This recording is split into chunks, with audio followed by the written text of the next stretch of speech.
Hello, everyone, and welcome to the BuzzStream podcast. My name is Vince Nero, and today I'm thrilled to be joined by Hana Montgomery, the founder and managing director of Shout Bravo. What's up, Hana? Thanks for joining us. Thank you for having me. Very exciting. Before we get started, I just want to remind everyone to subscribe to the podcast if you haven't already. Leave a review. If you're watching on YouTube, and subscribe. We also have an email newsletter, which I'll link to in the show notes. All this stuff, the more eyeballs we can get on great guests like Hana, the better. So thanks. All right, Hana. So we met at, I guess it was Brighton SEO. We were on a link building panel together, which was awesome. But you also spoke at the conference and you gave a great talk on international pitching. And that basically sparked interest on my end. I feel like this is something that a lot of people, a lot of BuzzStream users and listeners could really learn from. And so I really wanted to dig into that with you today. But before we start, icebreaker question, which I like to do. Have you seen any cool content around the web that you'd like to share with people? Have I seen any cool content? What I really like when it comes to content, and especially I think in digital PR industry, you look at something that's within your industry and what's the cool content that you've seen. But I think what I really like doing is looking a bit further, and that's where I take the most inspiration, what is out there and what's going on. I think as a cool content, I didn't just know, it's more funny content, but it's a election happening in the UK, which obviously is a big conversation. And one of the parties, I'm not saying it whether that's party to vote for, nothing like that, but they're so funny on social media because they're doing things so wrong. They get it right, they get it wrong. They're trying to do TikTok rating dogs, and then they're trying to crash other parties' interviews behind it. It's just so funny. And I think that's the content I like looking at is just completely outside of our industry, as much as social media is a big part of digital PR and marketing in general, but it's just looking at things that just make you laugh. But yeah, so recently, I think their content is just questionable, but then also so funny. If you have time to look at I don't say not supportable or anything like that, but just have a look. It's quite funny. It's how to do it and how to not do it. It's just funny to see. Yeah, that's what I was going to say. You can take inspiration for how to not do things as well. So. Yeah, absolutely. That's great. I'll definitely check that out. Hana, you've been in this industry for a while, and we're talking about a week or so after some pretty major stuff is happening. The helpful content update, the big helpful content update happened a few months ago. AI overviews were just released in the SERPs, although they were also then rolled back a bit. And now about a week and a half ago, this massive Google leak happened. I feel like every guest I have after these things, I have to get a sense of what you're feeling from these things. Is it changing the way that you do things? Is it changing digital PR? What's your take on the kind of confusion and influx nature of SEO right now? I think as if everything is to, of course, look into what's going on and see how is it affecting us and what's the core message there, whether it's we doing things wrong or doing things right. And of course, you would hope that everyone's trying to do things right and follow Google's guidelines and really make sure that's the right thing to do. So I think with the Google, the leak and helpful content update, it is really to study what's going on and see how you can implement that in your strategy. Or if you're already doing that, great, that's to carry on.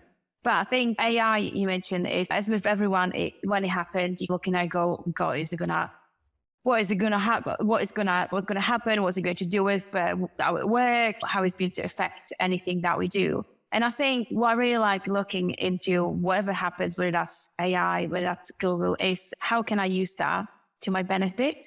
If it's AI, what can I do to get that to help me with my work? What can I do to make my life easier, not more difficult? What can I do? I think with AI especially, it should be your friend, not your assistant. So it shouldn't do things for you. It should do things with you. I think with helpful content update as well, what really looking into, of course, what's happened then and Google's guidelines and the reasoning for the core update as well. Content that we create, especially campaigns, we always look into how that's helping the reader, how that's solving a problem, how that is creating an emotion, because journalists do. So when you see things, you're like, yeah, that kind of, absolutely, that makes sense. But especially when doing offsite content like campaigns. So of course you got on-site copy hosted on your client's website or your brand's website, but then core deal there is to bring customers to your website. So to get anything published, you do have to do these kind of steps and answer the questions and make sure it's solving a problem that customers may have, answering questions that customers may have or readers may have. So you get those links and relevant publications driving the traffic. So I think a lot of things have happened, a lot of things have changed, and we can have a conversation for hours about the latest surprises from Google. But I think all in all, it's always to see how is it affecting you? How is it affecting your work? And what can you do to make the best out of it? Yeah, you said something that really resonated with me. I feel like the message that Google has been pushing back with is just this idea of you got to keep creating great content. People ask for very prescriptive, what do? I got hit by a helpful content update. What is AI overviews? And they keep coming back with this idea of just create great content, promote it. And to your point, you said the end goal is to get users to your site, but how do you do that? You need to get great content out there and give it in front of the people that can be vehicles to promote this for you. So it's not only just creating content for link's sake, and it should be creating really great, memorable, helpful content that answers a question. That's what it really seems like is what Google wants and is going to be effective. Yeah, absolutely. And I think this is maybe a good transition into just this idea of pitching content, right? Obviously, the analogy I use is the tree falls in the forest. Does anybody hear it? If you create great content and no one's there to see it, is it worth the time, right? You have to be pitching your stuff. So when you get into international pitching, and that's what I want to talk about today, how can people think about international strategy? Is this something where you should be creating content to then pitch internationally, or is it you really just need international clients? I think as with everything, that is the relevance. So what's the objective really? Why are you creating this content, and why are you perhaps targeting international markets? So is it that your brand and the client or the client that you work with, do you have global audience?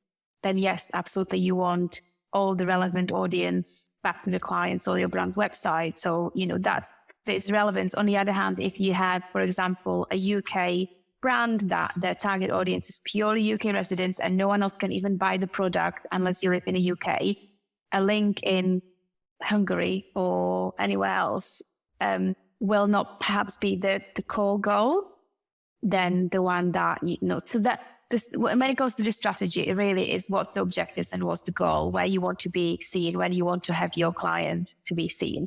And that's where you start creating the strategy around the content that you create for specific markets. Now, an idea or a strategy that you have perhaps in the UK or the US will not fit every single market globally. So absolutely, you need different strategies. And it's not completely everything different. It's just understanding the market, understanding who you are approaching when it comes to the press, and having that core goal of, yes, that completely makes sense, because if you send something internationally and it doesn't even make sense for them to look at, because it doesn't even, it's mentioning them because you've done a lovely ranking piece and they are the 20th out of 50. What's the point for them to see that? So it really is the core goal there. Who am I targeting? Why am I targeting them? Does it all make sense? And then creating the strategies for different markets to make sure that not only your strategy is relevant, but whatever you're creating is relevant to them. Yeah, and I think we'll get into kind of the specific strategies in different countries, because I think you had some really, really great takeaways there. But before I do, it sounds like what you're saying is you want to use this strategically and not just, hey, we can get some extra links if we translate this content into Spanish and pitch to Spanish markets. It shouldn't be just an add-on. It should provide as much value to the client as possible.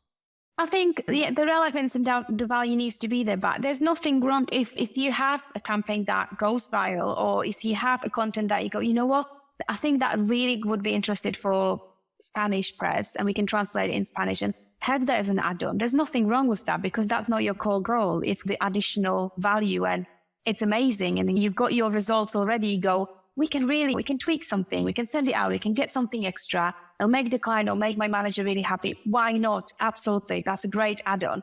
But then if the core goal is we need to get only Spanish links. That's where you go, right? Okay, so what am I doing and where am I going with this? Is there, technically speaking, does it matter where you get the links from, like a technical SEO? If does a Spanish link mean more for a US site or mean the same as a US link to a US site and vice versa? It does matter where you get the link, because any link is not a good link. It's the right link, the good link, right? So, is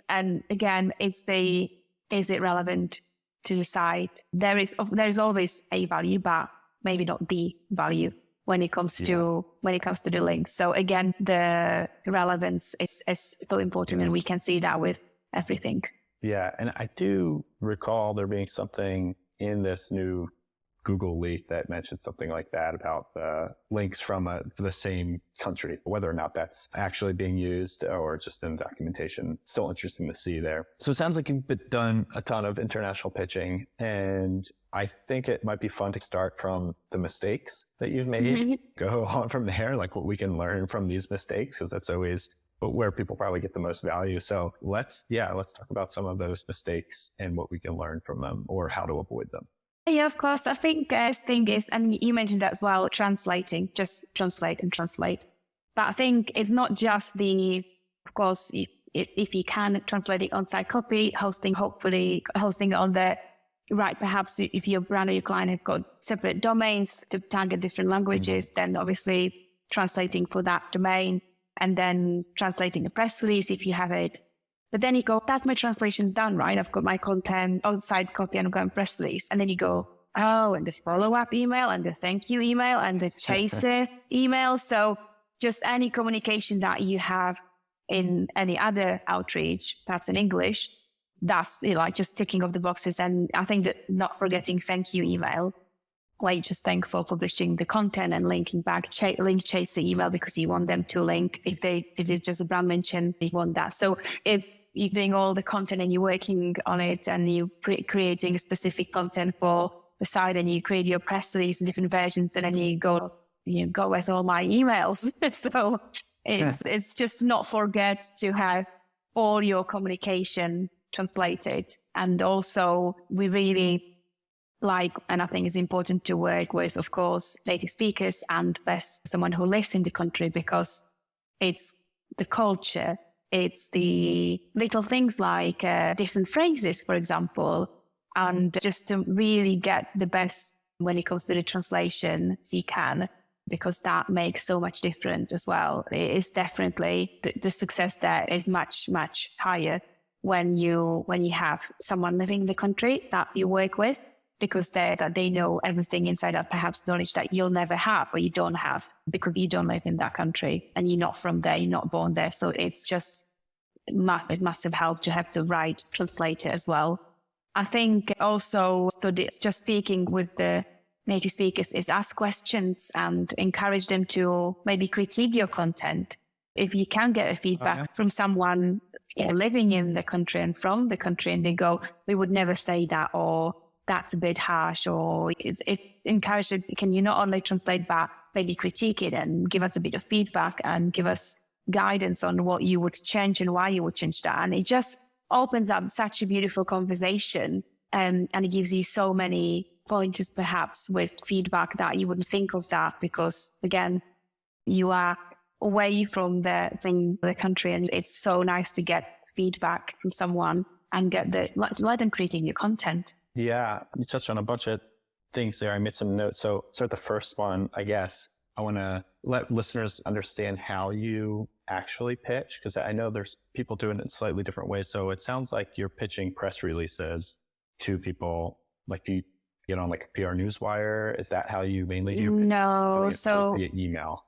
Yeah, so we don't use PR newswires, and I don't know the kind of quality you get from PR newswires at the moment to just distribute press release. So not distribution. It is direct emails, or perhaps some journalists like using social media. So contacting from social media where relevant and why they want to. So not bombarding on LinkedIn or X. There's direct outreach through email. And it's not like you always need a press release. I think I like press release because it's, of course, it does its job. It summarizes your content or whatever you're outreaching. But if it doesn't need press release because it's perhaps more visual, a nice pitch email, visuals in there of what you're outreaching, a short text to explain what's going on, directing them to your website or where the full content is hosted. There's not right or wrong. You don't have to have a long press release. You don't have to have just short page. I think from everyone's experience, you see what works, what doesn't. And sometimes content absolutely needs a press release because especially like analysis or a big report, big study, you want to summarize of what's going on in the big report that you are trying them to link to.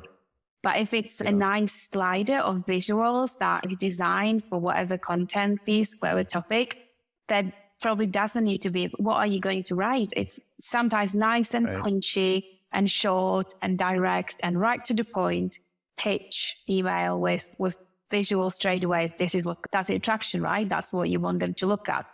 So that there is absolutely options of what is, and the content actually leads you to what's best, whether that's a short pitch email or press release perhaps.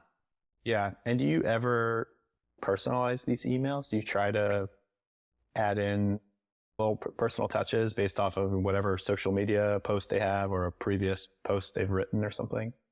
So I think there is a way to personalize. I think, I'm not going to lie, it's impossible to probably personalize every single email you send.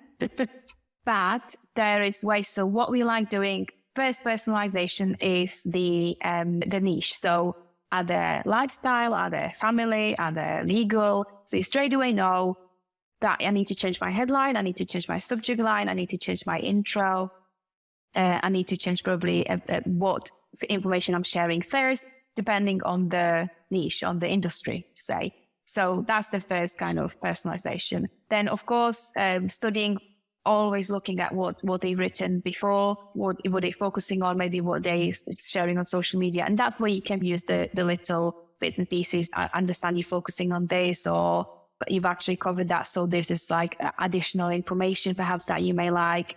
It's not your old fashioned, I really enjoyed the post that you wrote last week. Yeah. More kind of showcasing that you've done your homework and that you looked into. Again, you probably cannot do that if you have hundreds of people in your media list, it would be possible. But I think if you do your top tier and you really dive in and you really study who you are contacting and you use that to your advantage, I think that really helps, of course. And it comes across that you know what you're doing. You've done that homework. You had a look into what they're working on, and they really appreciate that, as you would as well. If someone does their homework when they're contacting you, you can go, yep, that person really went into detail and they are right. Yeah. Yeah. Yeah. I love that. Reframing this as, if you received this email, would you be receptive to it? That to me is just like the easiest way to check your own work. So the reason I wanted to lay that out and like how you do it is because now I want to get into kind of like the translation aspect. That was another thing you talked about, because I do feel like the translation and kind of targeting international journalists where you don't spend a lot of time, like that to me seems like could be very challenging. So one of the things you said was translating the pitches, press releases. What do you use to do that? Is that just Google Translate, ChatGPT? So we've got a network of translators in each country. So they are native speakers living in the country. And that's who we work with. We really worked really hard on building this network. And again, those are, like, as I mentioned, these people also look at the work before they're translating, critique the work, look at our content, give us pointers if needed. And that's working with a real person that has the benefit. I did for fun, because I'm from Czech Republic originally. I did for fun taking one of our piece of content, put in right in ChatGPT, got it translated, and it's still not there. It would not pass. At least a Czech language is quite difficult, and there were a bit when you would know immediately that. Yeah. Hey, it doesn't pass the English language. I think Google Translate is awesome. I think it's gone very far, but again, I think you can't beat a native speaker translating your content. I think that's just, yeah. As you get clients that you're going to be pitching and creating for in a different language, do you go to Upwork? Do you go to, like, where do you recommend people find content advisors or whatever you want to call them? I really like that concept. I think you can absolutely use Upwork, especially if you have no other contacts, you're getting started, posting a job there, absolutely. Because we in this for some time now, we had the chance to go into perhaps Facebook pages and look at groups internationally in different countries of freelancers, for example, and really speak to those that are focusing on translating. And then you get that network. So when you have one person, you go, oh, by the way, do you know anyone in this country? Yeah, sure. I know I met them here, or I speak to them because I work with them different place. They build that network and recommendation as well, which is absolutely amazing. People's recommending other people. You just don't recommend someone you don't know. So you got that kind of first brilliant recommendation. That's fantastic. So we really spend time on building this network, but absolutely you can start with Upwork. You can start with simply Google, just search for translators. There are, of course, lots of agencies, great agencies that cover some languages. I'm not going to lie, if you look at working directly with a person through Upwork to working with an agency, there will be big cost difference. But then also that I'm not saying on Upwork there isn't quality, there absolutely is quality, but maybe it's more test and error than with an agency. But again, getting started and having a go and trying to find people and speak to them and absolutely asking for examples of work and how they work and testing maybe with a shorter piece that you can then have someone else as an editor to look at and give you feedback on someone else's work. You can absolutely get into that and see and start building your own network. Yeah, I'm going to talk about the pitching process. I'm going to also address kind of the ideation process, because that to me is also a big piece of this, right? Just coming up with ideas in different countries. I remember we had Will Hobson on one of our episodes here, and he talked about creating content in the UK or the US as a native UK resident. He has since moved to the US, but he said it was always really helpful to get into the US and walk around and see billboards and be around people, see what's on TV. And that was really where he got the most ideas and the most inspiration. But obviously that's not possible for everyone to be in every country and go spend a week or whatever. So how do you recommend people actually stay on top of trends and ideate in a different country? Yeah, I think it's definitely right that, wouldn't that be great if you could travel through the world and spend a week in every country? And that's absolutely right. I think that's, I completely agree there. But I think when you can't do that, it's study the country, and it comes with trying to watch some TV channels, listen to the radio, as much as, of course, it's different language. There are also English radio stations and channels and newspaper in every single country, because, of course, there are experts there are communities that speak English in each of the countries. So you can really try and find these publications. So, of course, you can study it because you understand the language. I really like looking at local influencers on TikTok as well, finding them and seeing what they're talking about, what they're covering, what's going on there. Again, social media groups. So I mentioned Facebook. Again, there will be certain groups of people living in that country, again, that speak English, that you can join perhaps the group and start looking at what's being discussed there. Forums, Reddit, amazing to study each country, posting a questions. Oh, what do you do here and what do you do there? And people on Reddit absolutely love getting involved in conversations. So using that to your advantage as well, and trying to connect with people and reading, really just looking at, of course, you can go on any website in any language and get that immediately translated by Google. That's obviously giving an advantage of actually reading the major news sites in each country to see what's going on, what's happening. There's so much news that doesn't get anywhere near us because it's not US or UK relevant. So going on the major publications in that country and reading, having a look in the morning, it just gives you that whole sense of, all right, that's what's happening in there. And read the comments. It's, again, you're getting the real, sometimes it's something, but you get, again, the real reactions to what people say and how they look into what's happening in the world. So really trying to get into reading the news, finding if there's, for example, someone running a podcast who lives there, who if English, what we need is if speaks English, running a podcast there, joining forums, and just trying to get in as much into the local communities as possible. All great advice. I feel like it's something that is probably overlooked, I think, even in some agencies, it's like some people, you have a lot of clients and sometimes it can be tough to pay attention to them, but it sounds like if you have a dedicated country, like you need dedicated eyeballs on that at all time if you really want to be effective.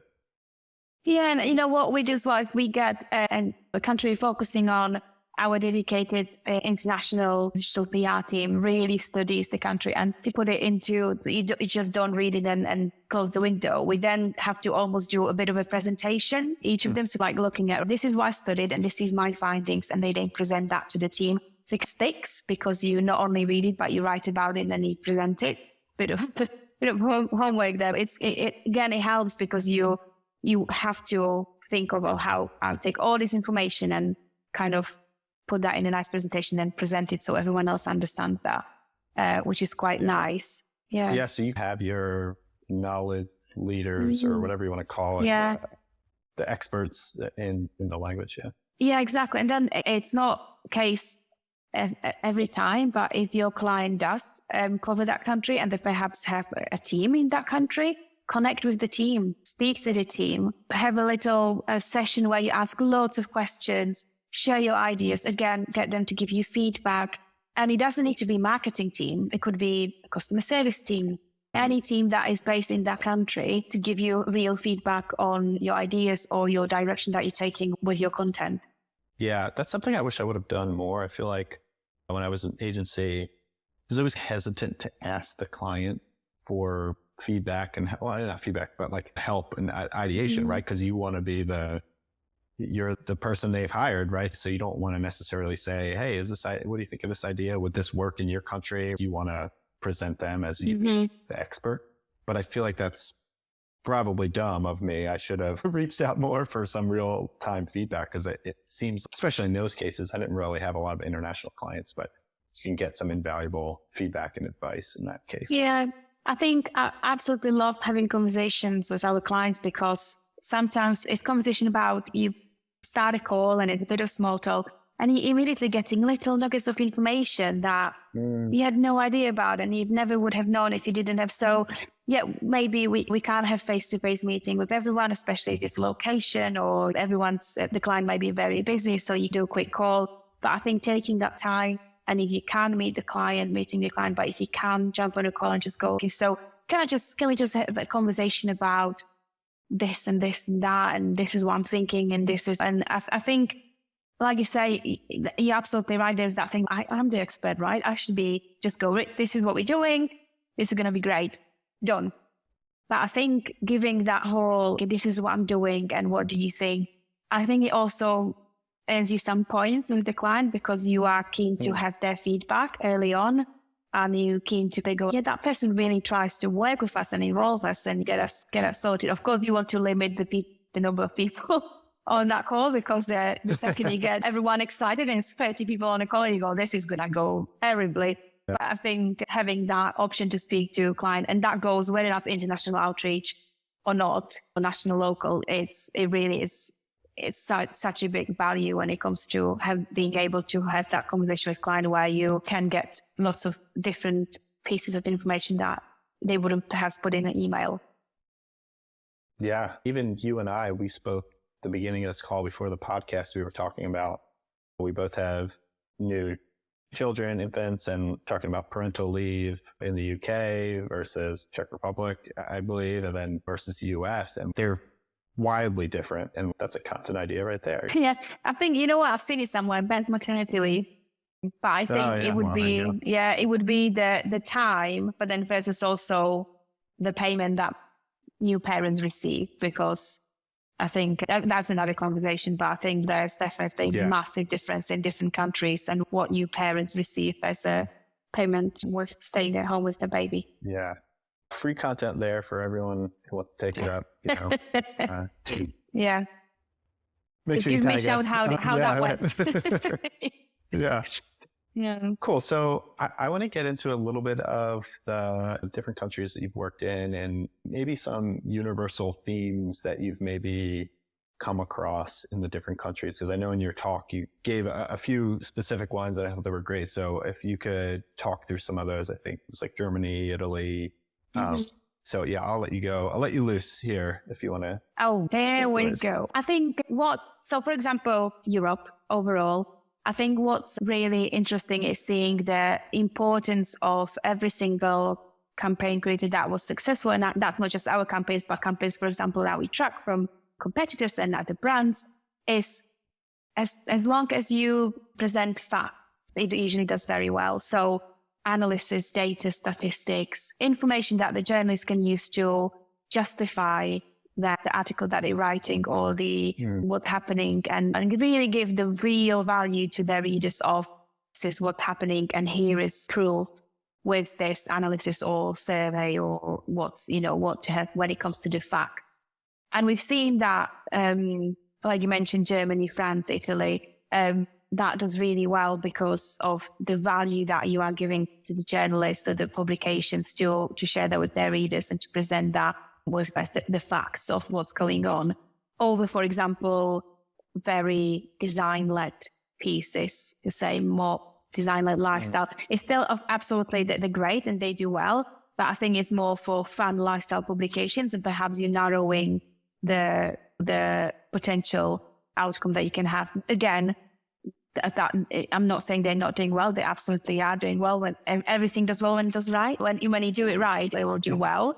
But I think what we've seen is the kind of likelihood of the succession of campaigns that we've seen that way, when that facts and data presented really nicely and really well. It's of course easy to read, easy to navigate, easy to understand. We have those nice results. And by numbers, they don't need to be serious campaigns. There's lots of lovely campaigns, again, mentioning ranking pieces, the most sustainable the most sustainable city in the world. You have to have the data there to say why they're more sustainable. You've got a bit more, perhaps important, but yet still lifestyle, perhaps travel story, but you have got the facts and data to proving your statement of what countries or cities are the most sustainable, the friendliest people in the world. Again, you have to have some data. It's fun, a nice campaign, but there has to be data to prove your statement, who's the friendliest people in the world and who are the miserable ones. It's because someone miserable, you have to have the data to prove it. So it's I always say that speaking of data, I think it immediately go, oh God, analysis on something very serious. That's not true. They can be very lifestyle, but if the data's there to prove your statement, that's what the journalists like. They go, yeah, that's really cool story, and I've got all this data to use. I think what's really nice, that trendy, what works at the moment, because there's been so much negativity in the world and all the things that have happened, it's celebrating the countries, a bit more positive spin. So giving them the whole, you are number one for this, and you are, again, it can be a ranking piece, but that usually tends to do well, but just letting them celebrate. We've seen that recently. We were targeting Greece for our client. The Greek publications, the second we told them that they are crowned so-and-so or top in so, it just went everywhere in Greece because they absolutely loved it. They were so proud. And it was so beautiful as well to get, I think we had a mayor to talk about that in the meetings and publishing their own press releases to say, and by the way, we were, we are so-and-so. The pride of them kind of receiving this piece where they were best at something, and they really used that to attract tourists, for example. So tourist boards used it. So it's really giving them. So of course it can go with negative story. Let's face it, negative sells. That's definitely what works. But I think with any negative story, and again, whether that's your national outreach or international outreach, just really have your data right and your methodology bulletproof, because people will go at you and go, well, how dare you say we are worse at this? That's not true. And you can go back. I'm not saying that. The data is, and it's bulletproof methodology. And here you go, and prove me wrong. Tell me that it's wrong. I'm happy to add it if you have different data from different sources or different data from the same source, but just make sure that you've got really everything right, because you don't want to get into a pickle with sending on something negative with not strong methodology. Yeah, there's nothing worse than having to defend it, and you have that instant stress when a reporter comes back to you. It's, can you send me the data? Or like, how did you come up with this? How did you, what's the calculation about? You go, yeah. And to be fair, you do that even when you know everything's right. You go, Oh yeah. Yeah. What I was going to say is it's funny because I hear a lot of similarities, I guess, between pitching internationally. We talk about like Greece, giving them positive things to talk about. I feel like a lot of similarities can be drawn to pitching in the US in individual cities. There is a full strategy to finding like small cities who don't get a lot of love, who don't get their place in the news. And like, that's the main strategy there is just give them some credibility, some social currency to be able to ego bait, I guess is the word for that. Yeah, and you're absolutely right. The US, I think and again, that's a whole another hour to talk about US outreach, isn't it? But the thing is that you should really, again, look at state by state and treat them as almost country by country, right? Because there are differences and you should be aware of what's going on, again, in each state and really go into, like you say, cities that perhaps are not mentioned that much, or you can really use that benefit of focusing on this state in all these cities. And there's so many news sites that you can target because it's almost like it should be treated absolutely state by state. No, I've got US campaign, sent to everyone, same subject line, same press release because it's US. It's really about separating and acknowledging state by state, I believe. Yeah, great advice there. Before we end this call, and we didn't talk much about kind of the tools and specifically, do you use media databases to find people? I think you hinted at this, but the prospecting methods internationally, I feel like if you don't have a media database, this feels like it's a lot more work, obviously. You have to translate every page and figure out what journalist is actually talking about and make sure they're the right fit.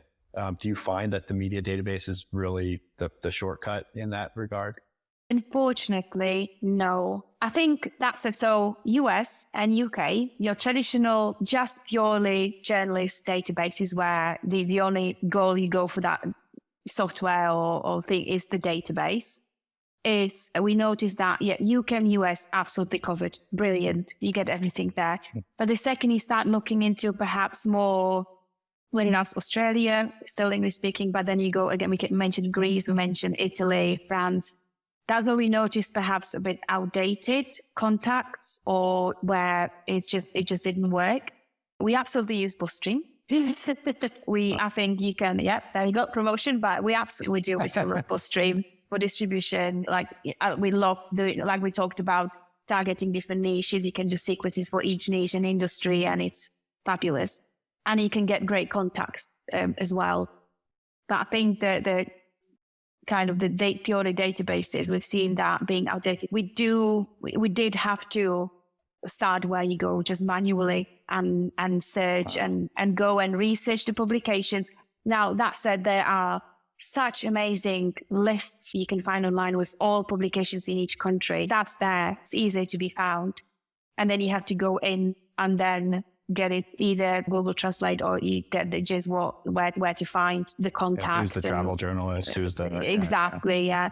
And you do go manually. So it's absolutely like work. It really is. But the thing is that once you do it and you do spend those hours, the benefit, the success rate, the benefit there is awesome because you got the right person. You have looked at what they're writing while looking at them. You found their contact details, you found their social media platforms if they use any, inside out about the publication. And then, yes, maybe you don't have 1,000 journalists, but you don't need 1,000 journalists because you need the right journalists. So yes, the media list is perhaps shorter, but you've got, let's say, 100 absolutely correct publications, journalists, contacts. You know them because you've done the legwork. You know them. You read their pieces because you had to, because the way you found them was probably through an article. So you already know that's being covered there. Yes, it's longer time spent on manual research and perhaps fewer journalists, but they are so right that maybe you can have 1,000 journalists send it out and get 10 links, or you can have 100 really correct journalists send it out and get 20 links. So, it's again, relevancy. But yeah, we absolutely had to go with the manual search and start there. And obviously then you start building your almost own media database because you're creating those contacts for each country. But it was better contacts, of course, relevant contacts, current contacts, not expired, or we since doing things manually, I don't think we got one error message or anything like that. Where deliverable, whatever. Yeah, that's great. I almost want to leave it there just because that kind of sums up the whole thesis of reaching out to relevant journalists, and seems like it's something you could do even internationally. It holds true throughout all of digital PR. But one thing that I am very passionate about talking about it is like work-life balance as a new parent. I kind of similar time when my kid was first going to daycare, I had a lot of stressful situations and like whether or not he was going to go back to work full time and sending my kid away from daycare. And so I always think it's really important to talk about this kind of stuff. And if you have any advice for new parents and maintaining that work-life balance, keeping the stress away as you're working in this industry, which can be stressful sometimes. Yeah, absolutely. Absolutely stressful. I think, so I've been in touch with work pretty soon after having my baby, which was our decision to do that. And I think in a nice way, I absolutely love spending time with my baby and seeing every milestone and of course missing some. You do. You turn around and you go on a call and you come back and they're turning on their bellies. But I think I liked having the work-life balance right from the beginning of having my baby because I felt it's a massive change to go from every day being at work and having quite a lot of responsibility and doing things every day certain way, and then suddenly sat there with a baby and go, what's going on? Like this is just suddenly you got completely different priorities and responsibilities. So I like being in touch with work because it kept me sane. And it kept me thinking, okay, I still know what's going on. I can have opinion there and share my thoughts. And it really is nice, especially for new parents. You go, oh, don't worry. You enjoy your baby. Go. That's not the bad thing. Well, yeah, please join and tell us what you think and what your opinion. I think that's the best thing you can do. We're still... And I think I really learned around my baby's schedule. So when he's sleeping, I know that I can focus and give everything I can to work. And when he's awake, I've got the rule that's his time. He doesn't see me with a laptop. He doesn't see me with a phone. I don't like that. So I like this is his time and we're playing together. And when he's asleep, that's where I go to my laptop and catch up with things. And people know that at work, that's the flexible hours that are there because I'm a new parent. But he is, I don't know how, but he's already 8 months and he's going to nursery next month. So obviously that's going to give me a lot of time. I don't know what I'm going to do with it, but go out and back full time next month with him at school nursery. So I feel like it is about you should do your schedule and you should manage your time and you should do what you feel that is right for you. And I think that's very important. As a new parent, it's just so many, no one prepares you for that. Honestly, it happens and you're like, what am I doing? You can read all the books and everything, but no one prepares you for that. Yeah. It's beautiful, but you go, what the hell? Yeah. Thank you for sharing that. And I'm sure there's plenty of people that can relate and hopefully I can help some people out here who are in the same position. Hana, this has been great. This has been eye-opening, especially in the international markets where I haven't spent a ton of time, and I'm sure a lot of our listeners will get a ton from this. So I really appreciate you taking the time to chat with us. And you can find all of Hana's work on Shop Bravo website. She's also very busy on LinkedIn. And are you on Twitter as well?